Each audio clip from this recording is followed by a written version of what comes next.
From the Sales Catalyst podcast, I'm your host, Ari Barmapov, and this is my co-host, Zach Blakely.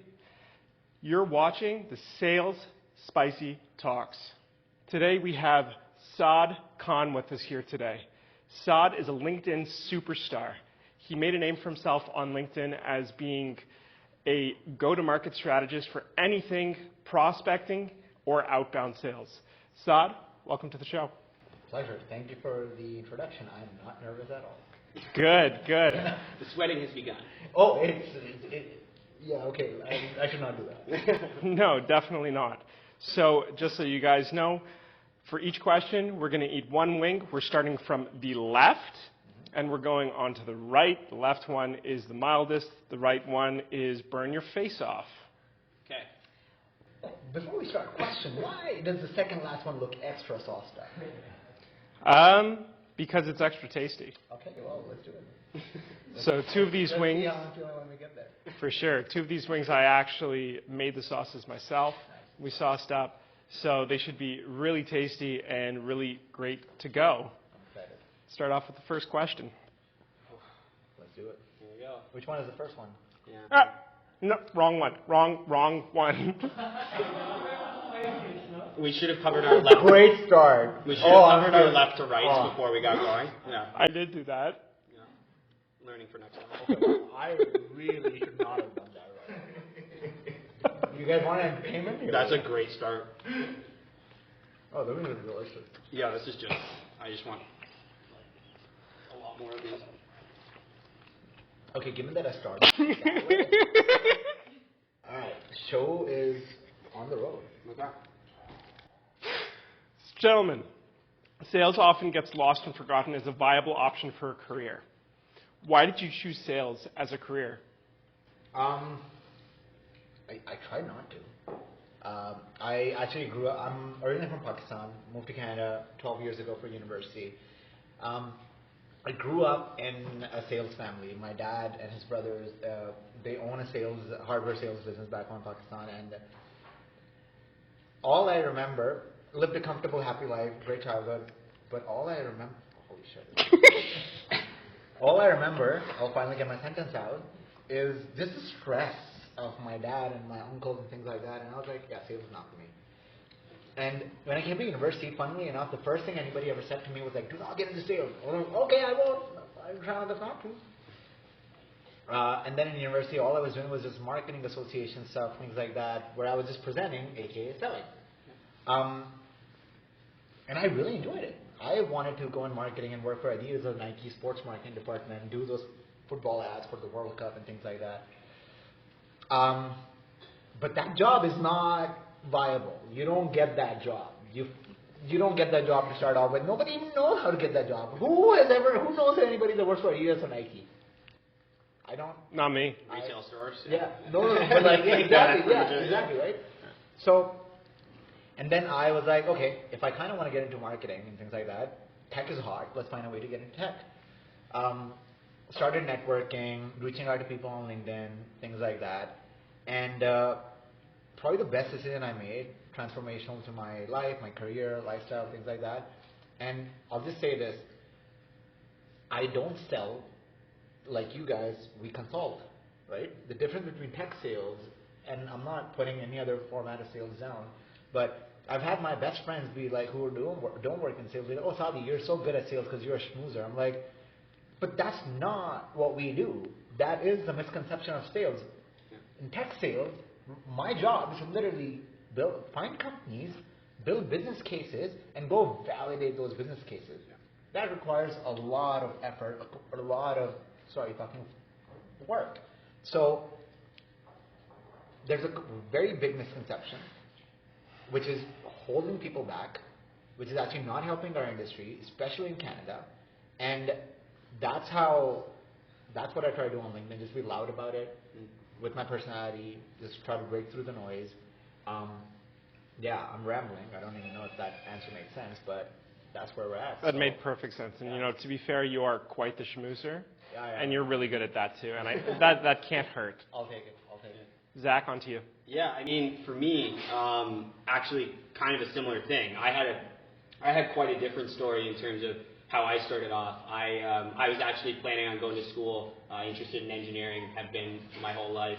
Actually had my mother pass away when I was 18 and had to sort of readjust my priorities. Think about, what am I going to do? I was seeing my friends go off to school. I was seeing all of them sort of come back and say, don't go to school. I hate my program. I hate this and that. So I wasn't really in a position where I was even deciding my career. I was just deciding how to live my life at that point.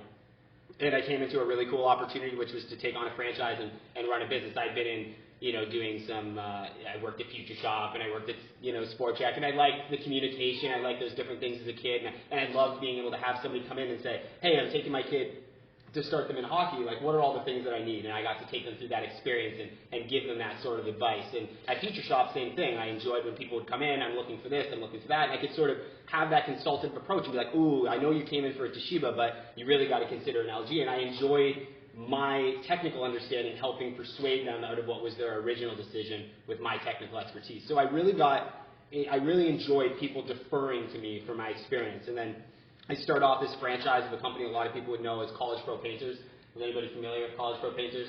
I started off a franchise of that, started growing that, and realized very quickly I was very good at going into people's houses, helping them, hey, we don't actually need any painting.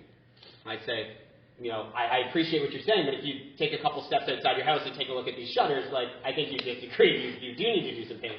So I was very good at challenging the audience and being comfortable in that. And the problem was for me was that I actually sold way more work than I could actually operationalize over the course of the summer. And I was like, slight flex, but it's okay. My general manager was like, well, it's kind of a good problem to have. I'll help you sort through this, but maybe you should consider that like selling might be for you. And then that was kind of just a realization for me as he explained it to me that, to your point, it wasn't these used car salesmen, it wasn't these people that were coming in pushing products on you. It was something that he was teaching me the idea of communication, that there are people out there looking for your product, they struggle to be able to find it, they spend a lot of money trying to find it or find solutions, and if you're able to sit there and challenge them, that can be something where you'll provide value to them and they'll appreciate you on the backside. And then as I go through these different painting projects, and I painted this one guy's house, I'll never forget it, fully yellow, huge house. It was already yellow, but we repainted it, and it was unbelievable how it looked at the end. And how excited he was, I really started to get hooked with that value transaction. And that, to me, was something that drove me down the path of selling. And something that even for me, I'm sure some people can relate to this. If you have a really good experience selling a customer in enterprise sales, you almost don't want to let them go. You don't want them to go over to customer service. You don't want somebody else to take them. You're like, take care of my customer. This person's my friend. Right? And that was, for me, something that I was able to embrace from a communication community perspective, which offered something on the soft skill set that augmented my hard skill gap from not going to school. So to me, it was like a nice balance. I want to add something to that point. Another reason why I kind of didn't want to go into sales or didn't think I would survive is that to your point about communication. I have a very eccentric personality. You do? You'll see. Thank you. I know I do. I don't know if that was a question or a statement. I'll take it as a compliment statement. But with that being said, I did not think I was going to fit in a corporate box. I don't think I still do. I really don't. I started selling to lawyers, making $100 a day to lawyers, and now there's I used to get a pat on the back for making $100 a day, and there's parallel dialers now. Yeah. You can do that in an hour. But the thing that was happening over there was, I struggled when I was following scripts. I struggled when I was trying to talk like others. Mm. Yeah, me too. I struggle with that too. And one day I called the lawyer, and we just had a really nice conversation. And he said, dude, what do you do? I'm like, I told you I sell Clio. He's like, no, but actually tell me, what do you do? How do you sell? Mm. And we started having a really interesting conversation. He was like, Saad, I'm going to tell you this. I'm starting an incubator. I'm retiring as a law firm owner, and I'm essentially going to start an incubator where all I want to do, I'm going to create a house where all these lawyers, so like one or two workers, they can work out of my office, and I'm going to find a way to get them all Clio licenses, and I want them to work with you. I said, why? He said, the first thing you did on the call was you put me in your place. Because the thing that I told them, I was like, the reason I'm calling you is that you went to law school to understand law, I went to business school to understand business, and now I'm selling a software that helps lawyers just run their business. And the main thing over there was that I did not put him on a pedestal. There were things that I said on the call, there was a way I said it, and essentially something clicked in my head. I was like, this person's not buying from me because I'm selling Clio. This person's buying from me because I didn't hype him up. I didn't put him on a pedestal. I just told him exactly straightforward in my own language, in my own way, that no, you freaking need this because you're shitting the bed here. So, and I did not say it the way I'm saying it right now. It was way more chaotic. So that kind of clicked for me. I was like, wait, hold on. I thought it was supposed to be done a certain way. And I think that inspired me. And for a lot of people that are sitting here right now as well, I bet you all, if you've started and things like that, you're all thinking about, oh, is this the way to do it? Is that the way to do it? So, yeah, if you integrate your work, life, your personality into sales, you enjoy it way more. And I think you find better ways to get success in it. And it comes across more genuine. Because you're representing yourself. You're asking questions you're genuinely asking. Curiosity coming through. So yeah, that would be it. I love that. On to the next wing. Do you want to stall any further? No. Yeah, that's actually, yeah. Okay. I'm all good. I was just giving you a chance, like this for both of us, but whatever. Oh, that's delicious. Yeah, this is. Is that yours? Mm-hmm. That's really good. We'll see how you say after the fifth wing. Yeah. I want to have more of that. That's not spicy. That's good. I'm glad. It's the last wing that wouldn't be spicy for you. I shouldn't say that. Well, when you start with the hottest one and then work your way back, it gets. Oh yeah, I think technically that was kind of a smart move. I warmed myself up. Question number 2. Business development is the heart and soul of any organization. All organizations are thinking about their top line. Zach, Saad, you both have developed huge pipelines in your careers and mentored others to do the same. What are some actions a sales leader can take to promote pipeline and growth within their sales team? So I think that, I saw a really interesting LinkedIn post just before I got here. And it was a guy talking about, he's a consultant, and the CEO says to him, hey, we've been missing our sales targets for the last 6 months. And then he says to the CEO, what were the sales targets? And the CEO says, X and X quarter, we'll call it 300 million. He says, okay, great.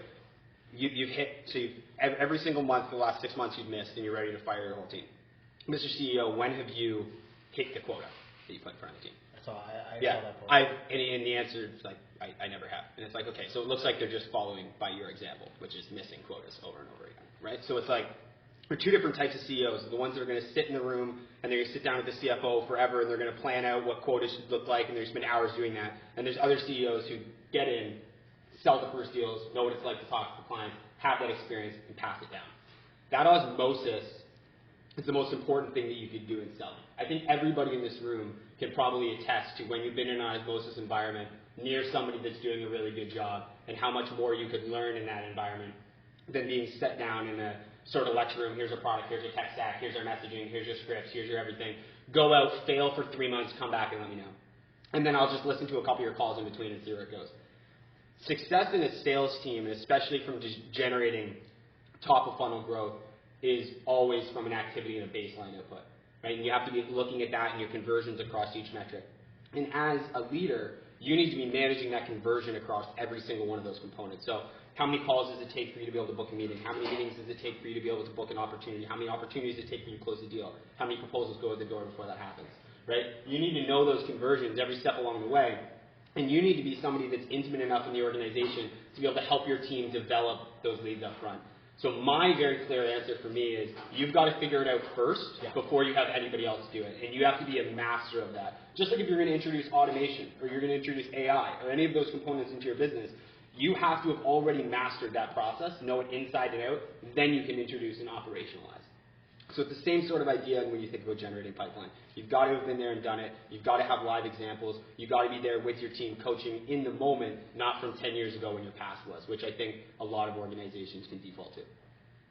Let me ask you guys a question. If you're given an option tomorrow to hire a director from Salesforce or Oracle or whatever, Salesforce not hating on you. Okay, I was going to sidetrack, but no, okay. If you're given an option to hire a director or VP of sales from Salesforce, and then a director or VP of sales from a seed stage company or Series A company that got success in the last 1 or 2 years, honest answer, who would you pick? I know I'm pointing, but honest answer, who would you have picked? Who would you pick? Who would you pick now? Who would you pick? Would you pick the guy that had done it in the last 2 years or somebody that had been in a large corporation for a long time? Probably the guy that's going to do it. So a common misconception in a lot of most companies that are doing right now, they don't go down that route. No, They go hire the Salesforce director who wants to turn every company into Salesforce. That director has not called in the last 5 or 6 years. That person has no idea what cold calling is like today. That person has no idea how marketing works today. You know why? Not because they are not in the know, not because they don't have reports in front of them, but they have not picked up the phone, and they have no idea what the reps are going through. We were speaking earlier, you were like, yeah, the reason we're having this conversation today is because a year and a half ago, I was at this company called Dooley. Right before the recession happened, Dooley got 2 stages of funding within 3 months. That doesn't happen. Typically how series fundings work for organization is you get your first round, you prove 40% year-over-year growth, then you get your second round. We got 20 million in January, and we got 18 million in March, backed by Tiger Global, Sequoia, all that stuff. Guess what comes with that? A lot of pressure, a lot of expectations. Guess what comes with that? Let's scale, right? So my boss was Michelle Peace, the VP of Sales. She was coming from Datadog and Drift. She IPO'd Datadog. She got Drift to a point where the next person got them to IPO. First thing I spoke to her about and asked her was, what is the team's quota? She said, 25 meetings a month. I said, okay, show me who's produced 25 meetings a month. She's like, oh, we haven't. I'm like, okay, where is this quota coming from? She's like, there's no baseline. I'm like, right there. We need a baseline first. Yeah. You want to know how we created a baseline? I started calling. I started building sequences. And I brought with me my best rep from my old company. And I promised her this. Her name is Sam. I was like, I have no idea if this is going to work or not, Sam. But I promise you this. Within 3 months, you're going to be an AE. You're going to be the best AE over here. Irrespective of what happens, you're going to have a story to tell. Within 3 months, we produced 461% increase in qualified pipeline. This is all on my LinkedIn. That was my claim to fame. The way we did it was by dialing our ICP, by figuring out, by experimenting, and by working with marketing. The main thing that we figured out was the influencer marketing strategy, which every company is doing these days. Yep. The issue is that every company that is influencer marketing, it becomes a brand play, but they have no idea how to convert to pipeline. How does somebody posting for you convert to pipeline, right? You have to put foundations. You said it, we didn't say it. Yeah. That's good. So what we did was, obviously, I first started calling. My team and I started calling people, understood what works, what does not work. I was calling live on LinkedIn in front of 1,500 people. I remember a comment. This person said, I thought Saad Khan was just hot gas, but he's legit. I was like, okay, so that's what people think. So That's a good compliment. No, That's a very good compliment. But to your point, what's really interesting about that is when you're in that position and now you go back into a room and you go to say, hey guys, this is what I think that we need to do. Think of the credibility that you have behind that, right? This is what I've done. This is where we're going. This is what I want to be able to do. That is something that is going to give you that opportunity amongst your team. A lot of sales reps struggle in following the process and then looking to stand out, right? But if you stand out first and you can show those results and you take that lead, you take that risk up front, then you become that informed expert. And you can have a lot of that control in those executive conversations because to your point, who's going to be able to talk over what you've put into this? Sellers are egotistical. If I am your director and if I can do all this stuff and still book meetings, then what's your excuse? Exactly. So leap osmosis. Osmosis and leap forward as a leader. Yeah. Start with yourself. Be a leader, not a manager, I guess. Would be a good. I love it. I tried to start that situation, task, action, result. Yeah. You did a good job. Okay, thank you. So for a third wing here, we have a habanero sauce. Is this yours? This is mine. A fermented habanero sauce. It's very, very good. Yeah, it is good. Yeah, it's also very hot. I will say these wings are delicious. Yeah, they are. Excellent job. Coming soon, Foundations food truck. If you want somebody to market for you, Food truck, yeah. I'm there. Yeah, I got you, man. So on to the third question. LinkedIn has become a prime source for building your brand and growing your attention. Zach, you being newer to the game, just starting posting recently. Saad, you've been at it for a while. How has LinkedIn changed the way that you've thought about sales? You want to start? Yeah, I have a lot less to give, so why don't you cover it to start, and then I'll fill in gaps. Yeah. Let's just start from the top. I've learned more from reading people's. So I've read a lot of sales books, but I learned more through reading people's application of those books on LinkedIn. I love that. Because we all read the same books. Yeah. Sales challenger, sound like it's the exact same thing, regurgitated, flipped in like in a position, preposition, whatever marketing jargon you want to throw at it in a different angle. It's the all exact same thing. It's all the same shit, packaged in a different way. Yeah. So my hack in my early days was there were only 5 or 6 of these people, Kyle Coleman, Morgan Ingram, things like that, and I was just like, wait, hold on, this is pretty interesting. And one day my boss at Clio, his name was Bash, he called me into a room and he said, Saad, you're a great Best Buy salesman, we got to turn you to a consultant. I was like, oh, what? And he tells me this, he's like, are you ever going to go to a job interview without just not applying and giving resumes? I said, no. Cool. He said, are you going to go withdraw money from your bank account if you haven't just made deposits? Right? I said, no. I was like, where are you going with this, Bash? He said, how do you expect to get a meeting with your prospects till you just haven't made meaningful deposits? Just giving them what they want and not ask for anything in return. I was like, interesting, something clicked. I was like, how do you know this, Bash? And then he pulls up his laptop screen and shows me a post from Josh Braun, Meaningful Deposit Theory. Something clicked in my head. I was like, wait, hold on. All these things you teach me in our meetings, you're getting this off somewhere else? Wait, this is not something you've made up yourself? Yeah, that right there. I was like, and you know what I said to him? I was like, so you're telling me if I figured this out? Wait, what? My life changed from that point on. I'll flex. You can go on my LinkedIn. From that day onwards, I had 6 months of back-to-back quota at Clio. Literally broke the company comp plan. They came and asked us, they're like, you guys want to slow down? But anyways, fast forward. Then I moved to Clio. And the company was like, I saw this company, after having sold to lawyers, I saw this company making music videos, partnered with Chainsmokers, the DJs. And I was like, wait, hold on, I've sold to lawyers, you can do all of this shit and still make money? My brain blew up. Also, I DJ on the weekends, I enjoy music and all that stuff. So something really clicked for me. Started at Dooley, and they're like, yes, we actually produce content, and we're following the Gong strategy. It's like our sellers are our marketers, and we're selling you, and as a byproduct, our product. So they're like, are you comfortable producing content? I said, I don't know, we'll see. So I picked my niche. I was really annoyed by the cringe that was going on LinkedIn, the selfies, the this, the dog walks, this, and I used to think, I hate that. I was like, who the hell do you think? A lot of people do it, and I don't care. I generally don't care. I still say it. I'm like, who the hell do you guys think you are? Like, actually, who do we think we are? I've positioned my profile for 3 purposes. I started writing for the next Saad Khan at every stage of his career. Not go get him Tiger, but how exactly to get it. Which is SGR talk tracks and cold call scripts. Then becoming the account executive, how to do salary discovery. Examples. Then becoming the leader, how I'm coaching my team and actually sharing the call breakdown stats and the exact strategy we're deploying, building in public.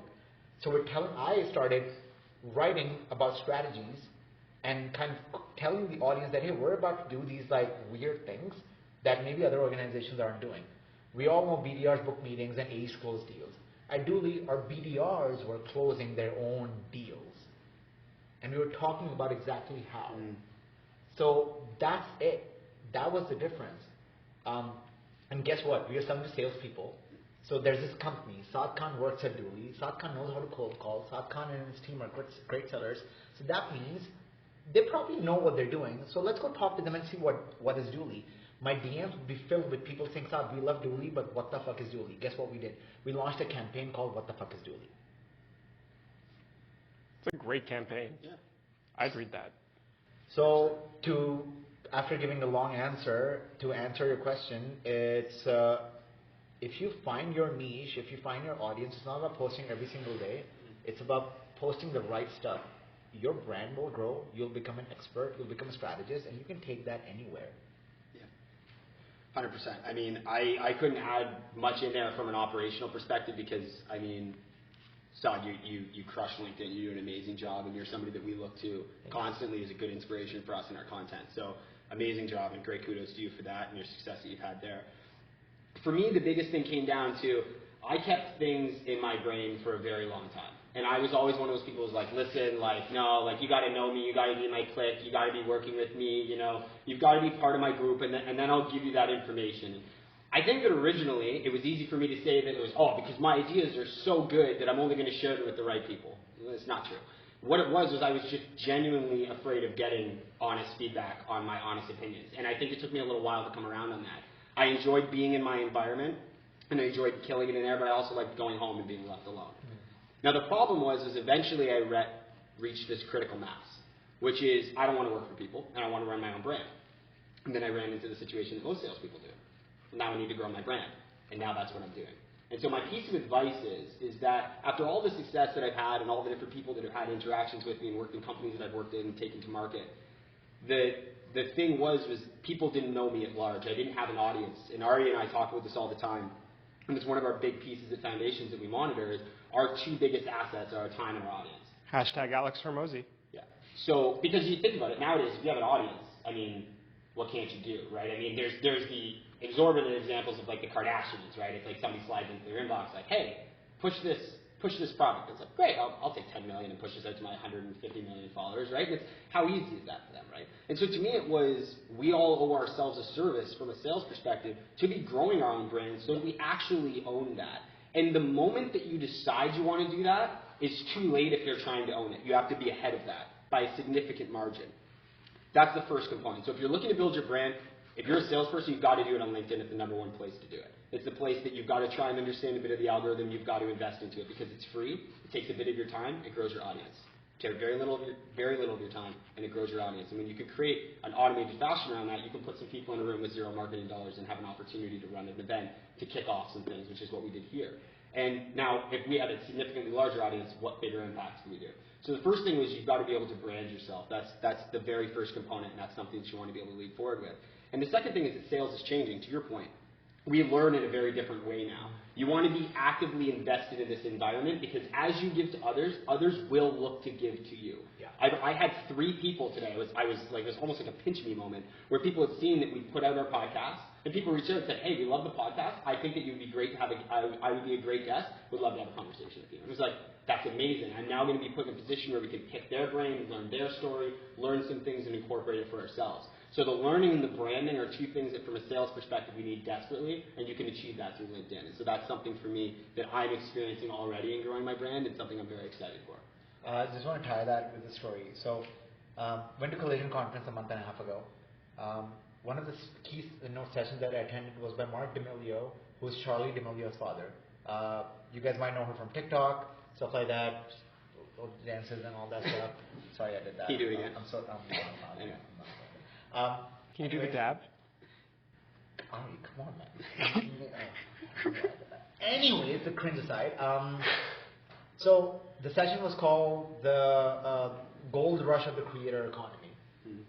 And he basically said that people use exactly, we've been talking about, people don't understand that it's not a brand play, it's a pipeline play. So the D'Amelios actually have a business which is called D'Amelio Brands. They do clothing, shoes and all that stuff.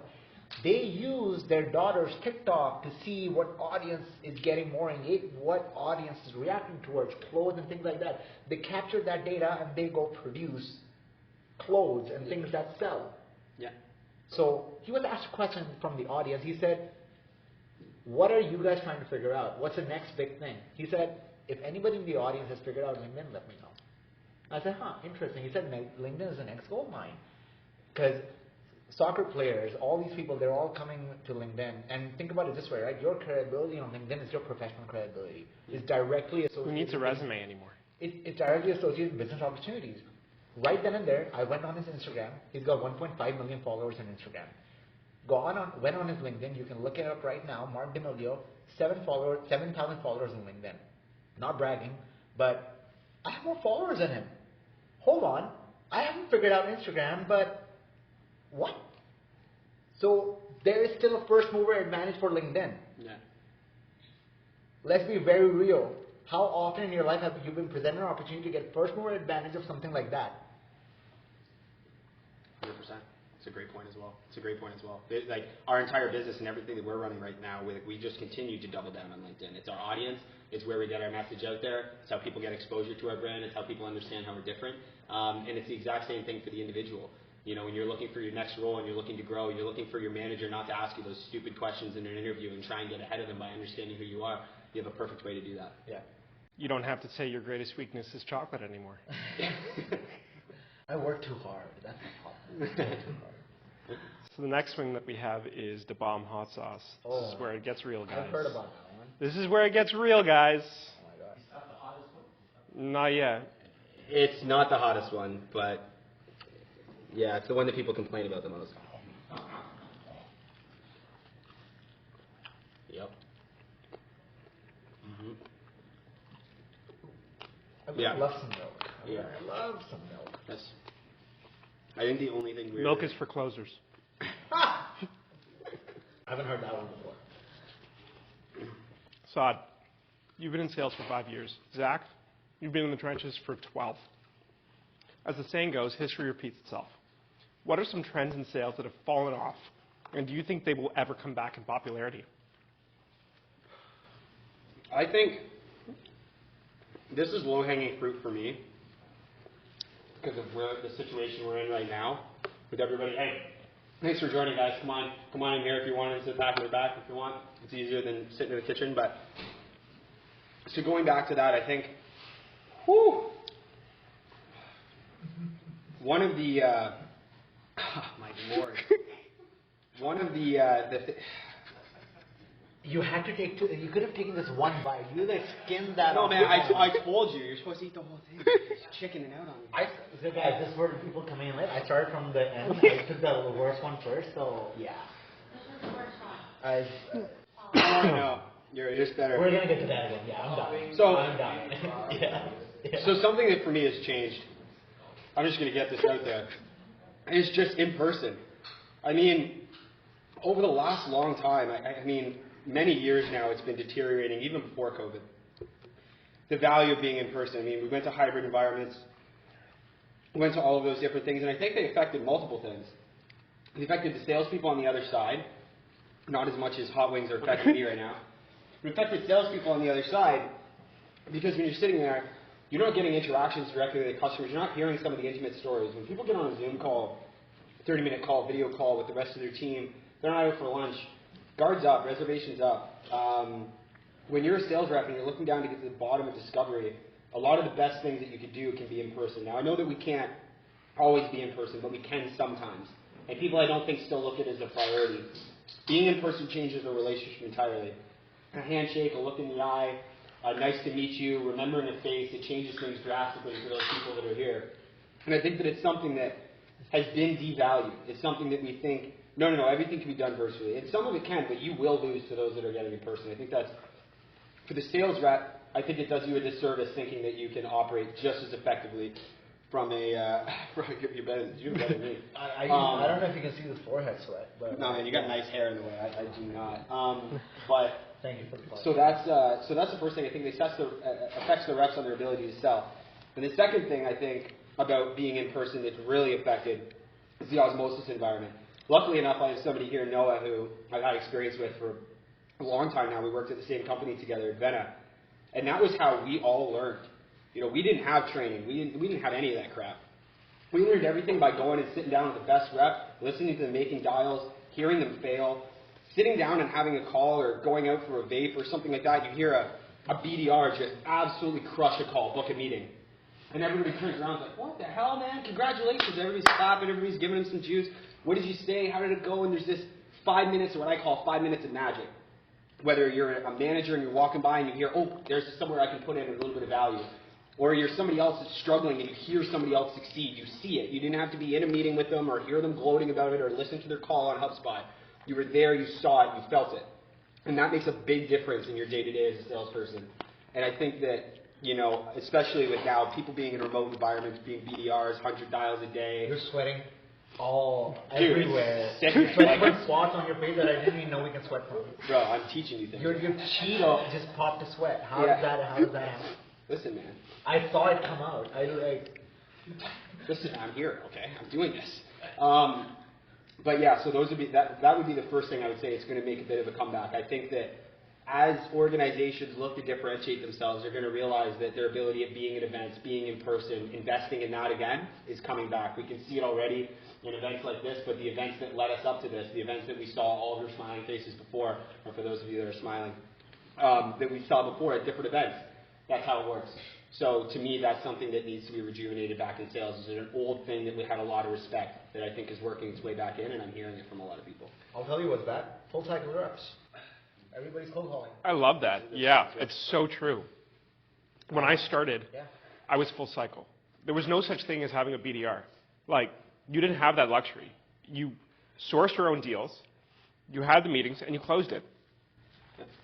I'm going to stick to that. I'm going to stick to full cycle coming back for a variety of reasons, but also I think LinkedIn, as for all the good that it does, it also, this is more on us, the onus is on us. We take everything black and white. Every advice is like, oh, it has to be this way. You have to write emails this way. I love Lavender. I use it. But no, other emails convert. Yeah. Everybody wants to find the perfect email to convert. You do realize the sequence is a combination of all your steps. Think about the old Tom and Jerry cartoons when you heat up the thermometer and the bar heats up and then pops. That's a sequence. It's all your steps working together. And 3 to 4 emails is a cold call. 3 to 4 emails over 2 days is one call conversation. Yeah. So I think more reliance on cold calls again. Yeah. We're seeing it across the board. People are full cycle. And I think the biggest thing that's going to happen, that is happening, that we're seeing across the board, is the super rep manager is dying. The manager that was a super rep, that was a closing for their teams and things like that, they're starting to become extinct. And I'm seeing more and more leaders now go back in the trenches, which is exactly where things were, things used to be.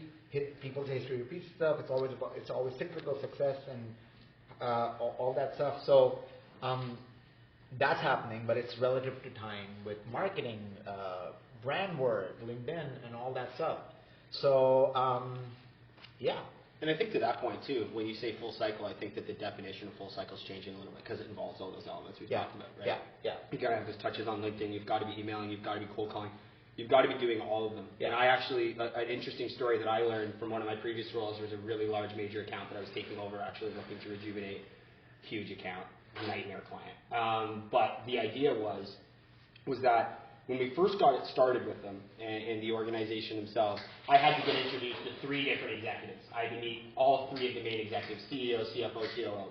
And I had to set up conversations with them. So I emailed each one of them, texted and called each one of them, and then LinkedIn messaged each one of them. One of them got back to me on LinkedIn, one of them called me back, responded to my voicemail, and the other one, what did they do? Emailed me back. So to me, that for me was a wake-up moment where I was like, hey, the first thing that I've got to do in my cadence is when I think about from this multi-step and this full ownership, I got to figure out, with all the channels that exist, what channel is theirs? Because I'm telling you, if you reach out to me on LinkedIn, you will get a hold of me. If you reach out to me on email, between Proofpoint and and the rest of the things we have, it's not coming through. I'm not going to see it. It's probably going to go over to a junk folder. That's not my way. If you call me or text me, the amount of unknown numbers and things like that we get, I don't answer it either. So if you were to just cold call slam me, or you just email slam me, you wouldn't get anywhere. You could have the best cadence, the best message, you will get nowhere. Right? And that's something that I experienced was when you're thinking about that full cycle, that ownership and working with marketing, developing a message that will help compel the audience on the other side, aligning a lot of those things together. And I think the last component that we didn't actually talk about that's changing was before there was marketing, sales, and CS. But way before, they were all the same function. And then over the last many years, as tech has sort of come together, we've broken out into different skill sets, and we were not really looking for generalists. We had the CS team, we had the sales team, we had the marketing team. All disjointed, all different meetings, all different departments, all different messages, all different feedback. Can I add something to that? Yeah. So I worked at Vendor. I'm at a company called Align right now. For the last 2 years, every interview that I've had as a sales development leader, it's been a marketing interview. Yeah. People have asked me, do you understand marketing? Do you understand reporting for marketing? And there's way more context in there. Yep. Whether it's understanding how to manage marketing copy, whether it's understanding how does your strategy convert? We spoke about it earlier. How do you create an influencer play, a brand plan, actually work with your marketers to set it up in such a way that you get pipeline from it. I'll use an example. The company I worked at, Clio, they produce this report called the Legal Trends Report every year, and they're partnered with the American Bar Association. Every single lawyer, by the time they exit the bar, they graduate the bar, whatever it's called, they're given a copy of that report. Everybody, we all know, says lead capture is horrible. Every single company I've worked at, I've forced marketing to do lead capture. You want to know why? Because you can get a balance. So what Clio used to do, what we're doing at my current company now, is with the blog, we're creating a summary blog. The summary blog is ungated, so you get an idea. With marketing, gets the education out. We want leads. I want intent. I'd rather work and go call 20 people that are giving me their emails, get pipeline from it, than 5,000 people that are not going to convert. Every lead is not going to convert to revenue. So the issue that fundamentally there, marketing creating leads, and it's not converting to pipeline. The missing key point over there is an individual that understands it and connects all the dots together. So I've been in sales for only 5 years, so I can't speak before that. But I don't know if it was product selling itself or was strategy understanding the situation. Yeah, I think that before it was just it was a firm understanding that marketing led opportunities for sales, and sales built strong experiences that customer success could own. And that was the sort of trend in the path before, and then all of those things sort of segregated, and then we had these big departments that all operated independently with really ridiculous sort of quotas across each of them to manage, and now a lot of that's starting to come back centralized. You're having leaders that the only way that you're going to communicate amongst other leaders is you've had that experience, you can carry that tenure, and you understand, if you're a salesperson, you have to understand how a lot of these different marketing components work, how to break down messaging. Right? As a salesperson, you would love to be able to explain in your 30-second elevator pitch what your product does, but a marketer can do that in a sentence. And you learning how to do that, and then you guys self-informing that message helps you get in front of your audience quicker, and then helps you inform a better message and more content that you can give them. So the alignment of those is another thing that's squeaking its way back together finally, because it was a nightmare before. Definitely. We are getting closer on the time, so for the last two questions, let's try to keep the answers a little bit more condensed. But onwards to, we're salespeople. I forgot I have to. No, we're stalling here. I need time to relax.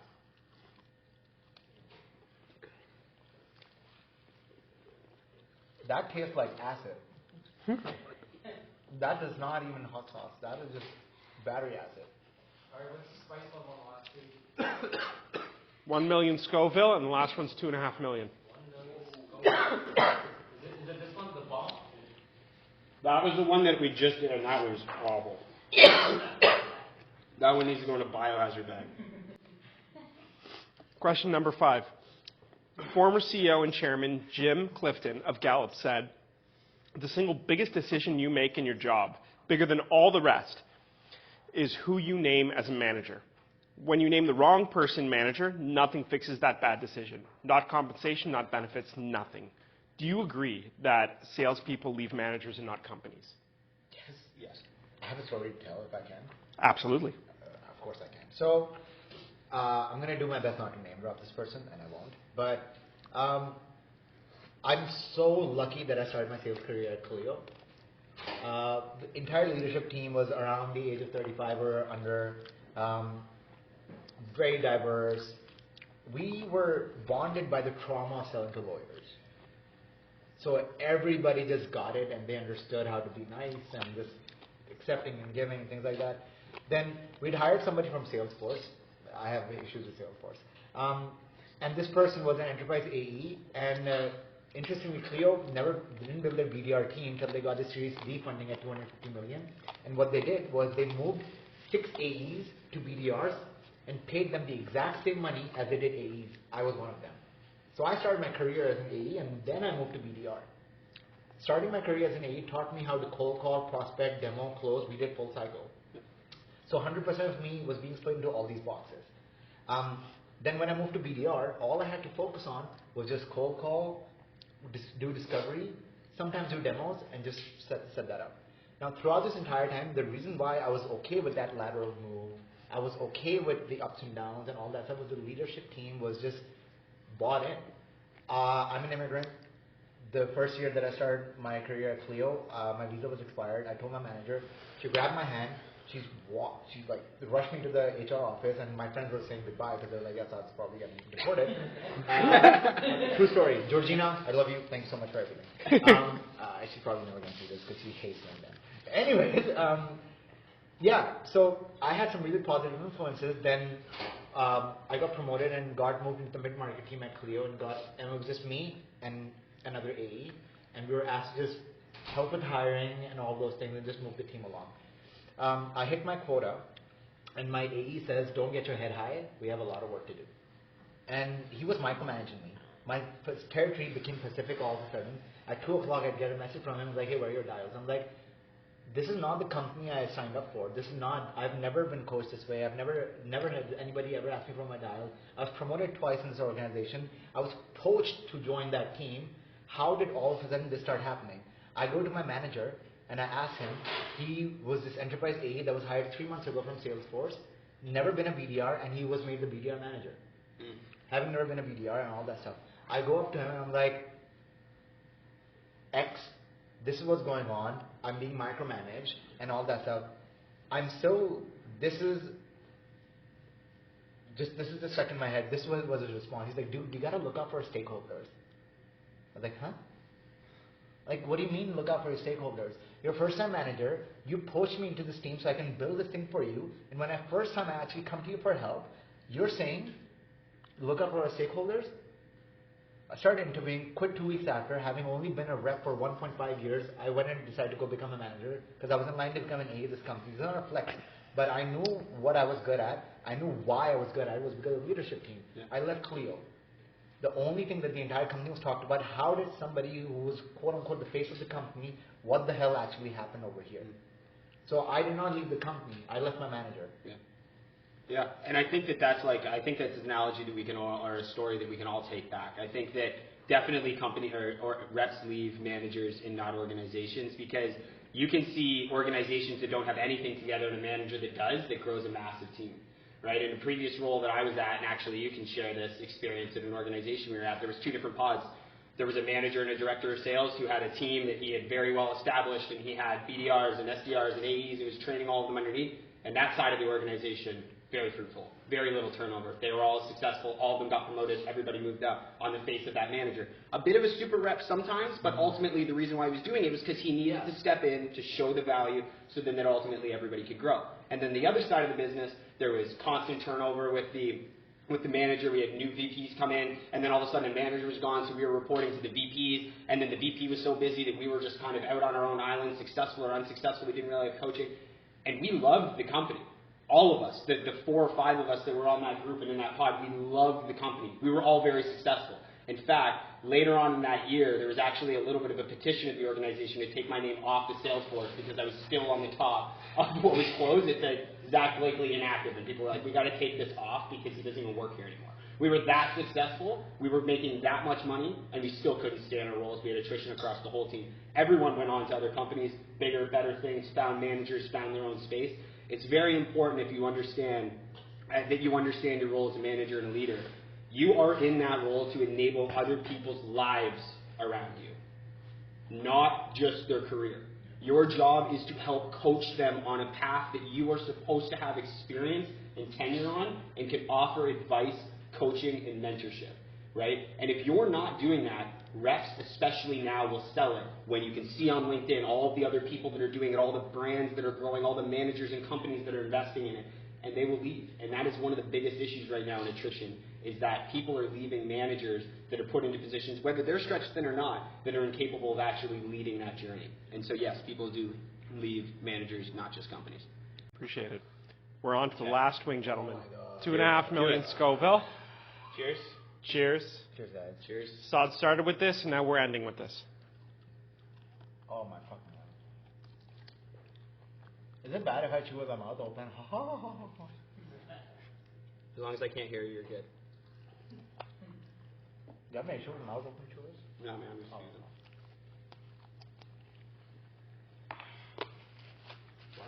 honestly, I don't even think I can taste anything anymore. Yeah, I'm pretty sure my tongue is recessed. Yeah. The first bite I took of it was wild. This is actually fine now. Mm-hmm.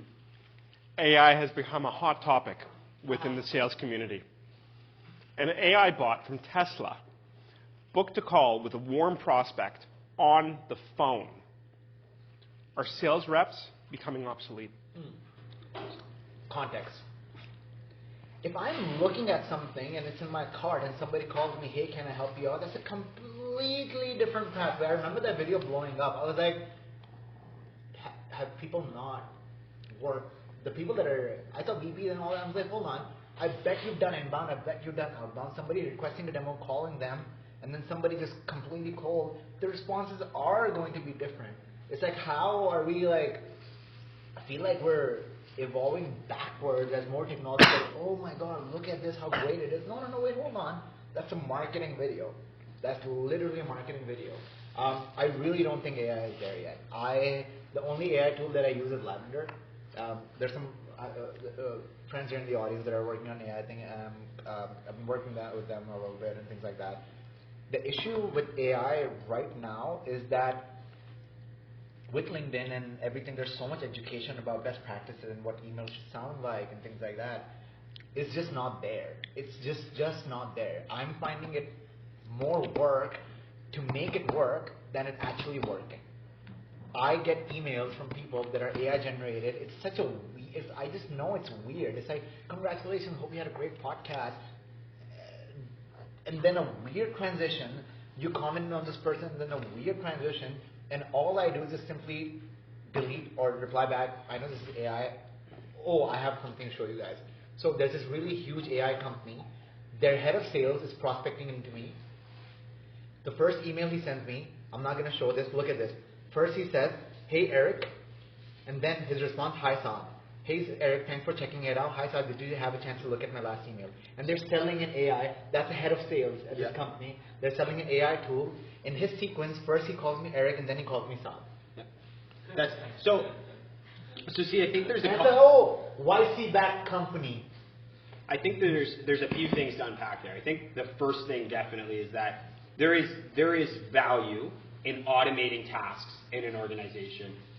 Period. We all work towards that. But when you think about organizations that automate tasks, are they startups? No. Are they mid-market organizations? Yeah, they're just getting started. Are they enterprise organizations? Yes. Why? Because they've had a sophisticated infrastructure that's been developed and tested over a very long period of time that has a significant amount of analysis built into an engine they can then invest into. So then AI can take over and say, listen, you've got a process. That was a piece of my tongue, I'm pretty sure that just fell off. But if you invest into a process, you've got to be, thanks man, I'm pretty sure Saad drank both bottles of water. But the, Saad drank one, his hair drank the other. Yeah, exactly. But either way, you've got to already have this process built so that you can be able to automate it in the first place. That's the first thing. And the second thing is that if you're ever automating a process, you have to be confident that you don't have to audit the automation of that process frequently. Okay? So something like emails and email campaigning, when you're sending hundreds or thousands of emails, if you're then spending your time going back through those, combing and auditing to ensure that the AI engine is maintaining its efficiency and efficacy across all of the different outreach that you've had, even if you were to realize a 5% failure rate, to your point, you're going to have to go in and you have to rebuild and re-engineer this entire process again, which the point that we're making is that process you should be doing manually. That reiteration process, the A/B testing, that should be something done manually and then iterated and then automated with AI. That's where AI's application is now.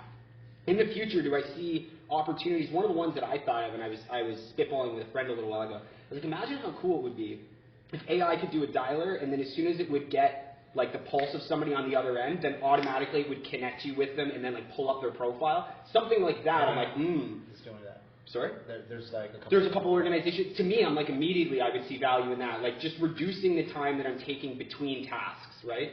That would be a value. But when you think about like organizations that are, hey, listen, we've got a product, we've got a technology, we're looking to hyperscale it. Let's introduce AI and then blow it up. That's not going to work. Yeah. We're a long ways away from that right now. But to the organizations that are developing AI, that's something that they're looking to bridge in the future. Just right now, we need to be focused on actually growing businesses from the foundation up and then looking at, okay, where can I adjust my time a little bit, and what technologies can I pull in there that are 100% accurate at this point, not 95% accurate, because if they're 95% accurate and auditing is a component, then I'm not achieving automation. So to me, that's something that sort of we need to bridge that gap before we go deeper down into segmentation. Last thought on that, obviously extreme language aside, that was the effect of the wing. I do use AI. So I'll just quickly break this down in two ways. So what I'm using AI for right now, I'm putting in reports to just get a better idea of my forecasting numbers. I'm doing company research on it. You can just put LinkedIn profiles and entire company profiles and get the triggers. So yeah, triggers. Yeah, I'm not using it to send out my email. That's more data analytics, though. That's not AI. But a day-to-day, think about your job as a seller, right? You back-to-back meetings, things like that. If I can take those 1 or 2 hours away of admin work, yeah, I'm happy. So first part. Second part, I'm seeing AI work really well for companies that are in insurance, manufacturing industry, things like that. People that aren't exposed to LinkedIn and all these fancy writing styles and all the things that we're talking about. With all due respect, the people that are not just SaaS selling to SaaS, they're probably making a killing right now using AI automated emails. Yeah, sure. So again, don't take everything black and white. There's nuance. Think about who you're selling to, what your systems are like, and if you're a seller selling to salespeople, and that's what's going on as head of sales, oof. Yeah, totally. And the last part that I'll leave it with is just like the same way with LinkedIn. There's a lot of times out there that people will have just a pure resistance to something. Don't have that with AI. Yeah. Don't have that with AI. It's to your point of being like what did you say when you're talking about LinkedIn? You're saying like a first to market. What was the term?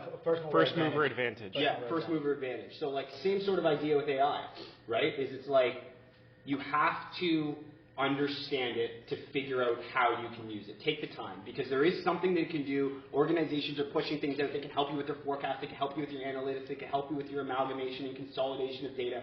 Use it for things like that and test it. See where it can make some solutions for you. And then as you find out what works, post about it. Share it in the community. Exercise it to everybody else that's in this room. Give us all little things that we can use to be just a little bit more efficient. I don't believe that if somebody comes into a room and says to me, hey, listen, you got 8 hours worth of tasks you do in a day, I can cut that down to 20 minutes with AI. No, you can't. But if you can come in and you can cut it, you're going to start with, I know you, after every single call, I do 3 things after every call. I send my follow-up email, right? First thing that I do, I send my invite with my updated agenda, and I update my CRM notes. I'm a firm believer that if I do that after every single call, I can wipe my hands clean of the call, and I can move on. My notes are great, my next invite's sent, my follow-up email's done. Until that person gets back to me, I'm good to move on. Now that takes me a little bit of time. Now if I could find a way to not put a 15-minute or 20-minute block after every one of my calls to do those things, and then reinvest that time back into either my lifestyle or even into connecting with more people, that would be of value to me. 20 minutes a day, run it over the course of a year, there's a few weeks in there, now you're ahead of the next guy, right? And you just got to think about it that way as you look forward. You can't just be purely resistant to it, because when somebody shows up and shows you an application that saved them millions of dollars, you're going to be late to the train. So, when you think about AI, embrace it, try it, give it a shot, and then give feedback into the community. Give feedback back to the AI owners. We all want this to succeed, right? We just want it to succeed in the right way and not be this sort of, we're going to cut out salespeople and default down to AI. Outbound is a superpower. It's not going anywhere. Yeah, 100%. Can you tell when the AI is writing an email that you get? A little bit, yeah. Absolutely can. It feels a little disconnected. It feels a little... Right, if you get a message from somebody saying, hey, congratulations, hope your podcast went well. Really, do you actually care? Or the funny ones is like if you have for us, we have go-to-market consultants, sales coach, things like that. It's like, hey, I noticed that you're a go-to-market consultant, sales coach, avid motorsport racer. And I'm like, yeah, cool. I guess you know me. Thanks for checking out my profile. Another one that's been coming these days, hey, it looks like you're crushing it. Given that you are a crusher, and then weird, what? Yeah. Is my information public? How do you guys know our revenue? It's very... I wouldn't say that it's very I'm generic. It's extremely generic. Something sticks out weirdly, and maybe it's not AI, but it just kind of sticks out like a sore thumb sometimes. And those little things, I see those being solved over the next few years. Yeah. I just think the application into the enterprise is going to be something that I will say this: if you guys want to use AI, Clay.com is probably one of the best AI tools out there right now. Clay.com. Yeah. It's a very new company. It's a very, very technical product. We have an engineer that's actually managing it for us. but it's AI powered list building. It checks your internal data to see what the best companies are that you're selling to, what ICP pain points, what triggers, and it will scour the internet, find all the companies that are exhibiting those triggers, and actually give you a template for drafts and messages. And it's, again, Clay is not designed, Eric, I love you, I'm like selling Clay for you right now. Clay is not designed, Eric Nowakowski is our head of growth, he's a good friend of mine, I call him the Tony Stark of sales, he's outbound genius. So I'm just going to make my point here. Clay is not designed for you to send the emails through Clay. Clay is designed to give you all the AI benefit of admin and finding things. Right? Then I've given you the raw material, better do the right job. Yeah, do it, salesperson. Yes, Yeah. go execute and actually execute the right way. That's so valuable. That's so valuable. It's extremely valuable and saves so much time. Yeah. Gentlemen, we've had a lot of spicy wings here today, but I think the spiciest things have been the answers to these questions. There have been a lot of hot takes here and a lot of hot opinions that I think are against the grain. Yeah. Everyone, thank you so much for watching the first episode and the first live event of the Spicy Sales Talks. Saad, thank you so much for being a guest here, and thank you for coming. And we will see you next time on the Sales Catalyst podcast. Bye for now.